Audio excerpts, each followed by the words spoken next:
And then I made one movie called Bread, Salt, and Water, which had to do with my Doukhobor heritage and this like event that happened at high school during a Remembrance Day assembly.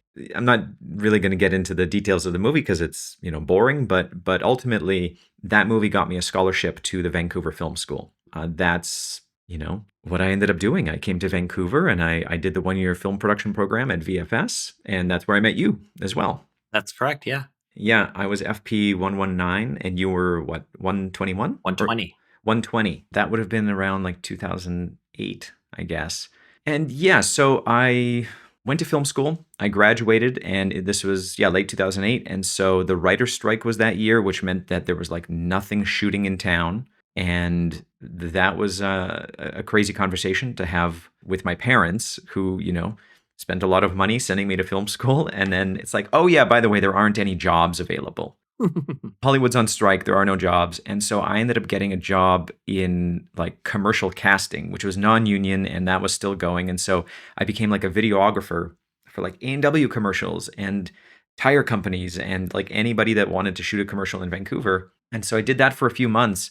But then eventually the industry started to pick back up again. And that is when the head of Shoreline Studios, the facility where these commercials were being cast, my boss was like, hey, I need you to come in on Saturday. There's this, low budget feature action movie that's casting. It's directed by some Swedish guy named like Dolph something. And I'm like, Dolph Lundgren? She's like, yeah, Dolph Lundgren. I was like, oh my God, this is insane. I'm a huge Rocky fan. Dolph Lundgren, Ivan Drago from Rocky 4. He's coming in. I get to run his casting session. This is incredible. And yeah, so Dolph came in and I ran the session, and it went really, really well. And I was, nervous as hell doing this, but he liked it so much that the next day he canceled the casting session at the other facility that they were going to go to and brought everybody back to Shoreline where I was. And so I got to work with him 2 days in a row. And at that same time, my resume was floating around town as a director's assistant, and it ended up on this production. So 3 weeks later-ish, they called me and they're like, hey, we got your resume, and this is a Dolph Lundgren movie. And I was like, oh, I just did your casting. And Dolph remembered me and brought me in for an interview to meet the rest of the team.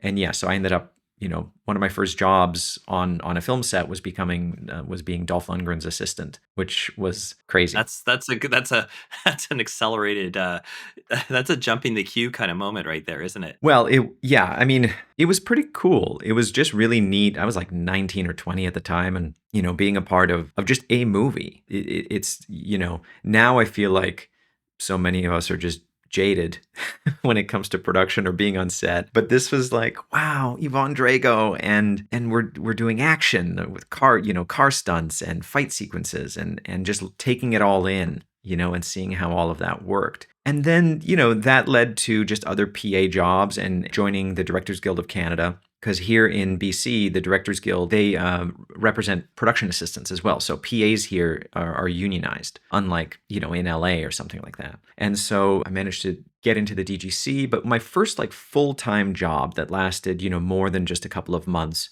was on a show called Stargate Universe, where I was the office PA. And that was created by Brad Wright. And at that point, Stargate, was a massive success. This was the third series in the Stargate franchise. It was a family. I mean, they had been running for 14 years at that point, 17 seasons. Some people were there from the very beginning. It's pretty crazy. That kind of built the industry in that sort of 2010, 2012 world, right? Like that Stargate was kind of the thing in Yeah, from about 1997 to 2010. And I mean, like the Bridge Studios, they built stages for Stargate because they just needed so much space. And so it was an institution, and just such a great group of people.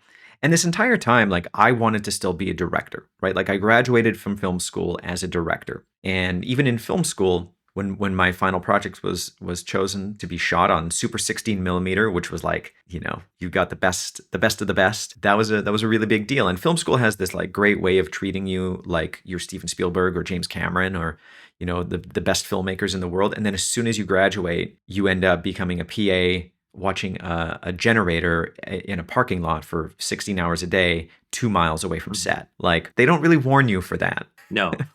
In fact, when I taught at Vancouver Film School, and we can get into that, but it kind of went, I went full circle. I made it my priority to teach the students, like, yeah, enjoy this while you can, make friends, network, get as much feedback as you can. But when you graduate, you're going to be starting at the bottom, and you have to understand what that means, right? Yeah. Yeah, especially if you want to like work your way up the ladder of the union world and work in service production for sure. Your journey is very similar in the lower mainland of British Columbia, because that's kind of how it seems to work. I think is you go to one of the film schools that we have in Vancouver, and hopefully, if you've done what I think you and I have talked about as being the most important part of getting in the film industry, is getting connections and building relationships with people out there, so Yeah. that you can get that director's assistant job or that office PA job, because that's kind of your foot in the door.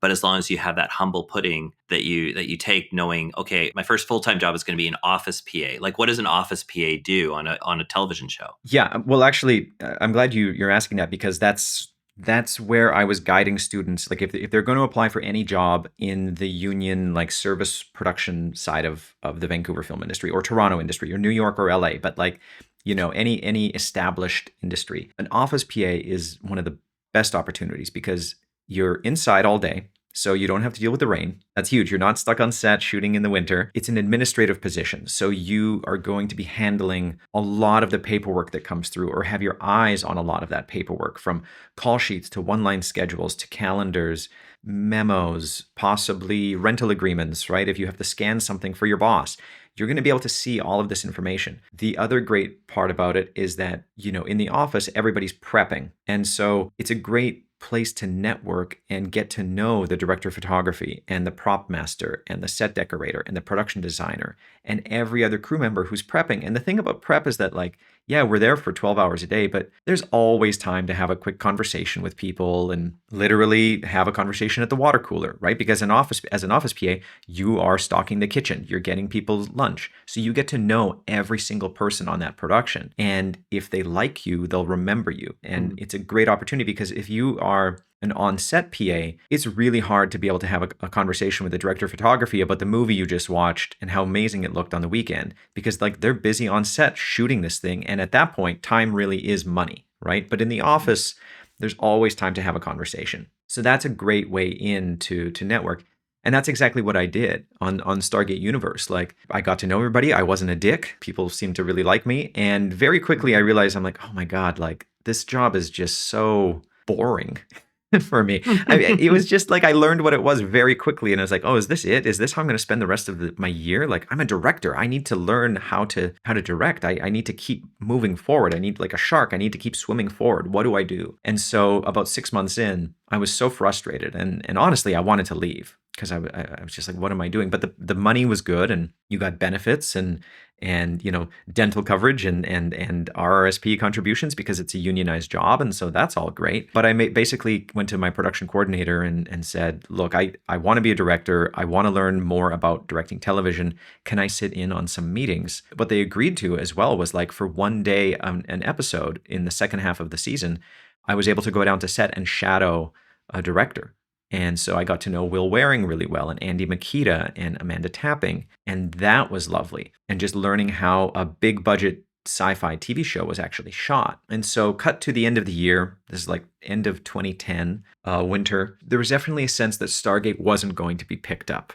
This was the second season, and the show was pretty expensive. Viewership was going down. They were blaming pirating and all sorts of stuff. But this was like, it was sort of the beginning of a seismic shift in the industry as well, with social media and the way things were going. And this is just before streaming. But some networks were definitely trying to get, episodes on the air. It was like that time period where there would be like 3 episodes of a show on the website of like Paramount, but Yeah, it wasn't yeah. like a streaming network yet. It was still like a web series, right? Like that's what it was, a Yeah. web thing, right? Like you had a show for the web. Yeah, and like there's a mentality of like a TV show on the internet. I'm not going to sit at my computer and watch a show, right? God, how far we've come. And so Stargate was likely going to be canceled. And so January of 2011, sitting at the pub with the visual effects supervisor, a guy named Mark Savella, who's, a great friend and super talented, Emmy nominated VFX supervisor, and he'd been on Stargate for a long time. And we're sitting at the pub watching football and just going like, why are we waiting for Brad Wright and Rob Cooper to create another show, right? Why don't we do this ourselves? And the thing about Stargate, it was pretty transformative for me because up until Stargate, I wanted to be a director. But having worked on that and seeing Brad Wright and Joe Malazzi and Paul Mully and Carl Binder and these guys come into work every morning at like 9 a.m. They'd leave at 6. They'd sit in a room at the end of the hall talking about imaginary people all day and getting paid a ton of money to write these scripts that millions of people are watching every single week. And I was like, that sounds like a pretty sweet job. And up until that point, honestly, if you told me that like I'd eventually become a professional writer, I would have just laughed. I wouldn't believe it because I tried to write when I was younger. Like in high school, the short films, it was painful. I like you couldn't pay me enough money to write. Now there turns out there is enough money that you can pay me to write. But like yeah, writing was the most difficult thing. I never thought I'd end up doing it. I just wanted to direct somebody else's scripts because writing was Right. impossible. And then Brad Wright and Rob Cooper and those guys inspired me to focus on writing. And I did.